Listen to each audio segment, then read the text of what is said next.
தமிழக மக்கள் செக்ஸ் குற்றவாளி நித்யானந்தாவை கைது செய்த கர்நாடக முதல்வர் சதானந்த கவுடாவை மனதார பாராட்டுகிறார்கள்.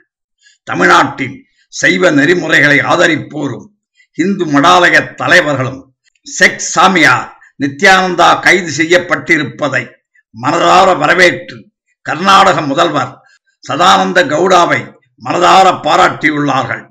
பீடதி ஆசிரமம் போதாது என்று மதுரையில் வந்து ஆட்டம் போட்ட நித்தியின் பித்தலாட்ட நாடகத்தை சைவ சமய பெரியவர்கள் பார்த்து மனவேதனைப்பட்டு கொண்டிருந்தார்கள். நித்தியின் ஆட்டத்திற்கு ஒரு முடிவு கட்டினார் கர்நாடக முதல்வர்.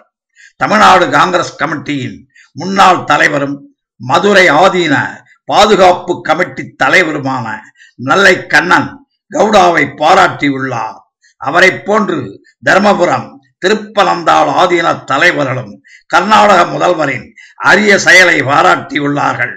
திருப்பனந்தாள் ஆதீன தலைவர் முத்துக்குமார சுவாமி தம்பிரான் பேசும்போது நித்யானந்தாவின் கைது அவரை மதுரை ஆதீன இளைய தலைமை பதவியிலிருந்து நீக்குவதற்கு போதுமானது என்றும் கடந்த மே 1 12 ஆதீன தலைவர்களும் நித்யானந்தாவை இளைய ஆதீனமாக நியமிக்கப்பட்டிருப்பதை எதிர்த்து தீர்மானம் நிறைவேற்றியுள்ளோம் என்றும் அதை போன்று கடவுள் அடியார்கள் என்று சொல்லி தவறு செய்திருந்தால் அவர்கள் மீது நடவடிக்கை எடுக்க கர்நாடக அரசுக்கு உரிமை உண்டு என்றும் முத்துக்குமார சுவாமி தம்பிரான் அவர்கள் கூறினார்.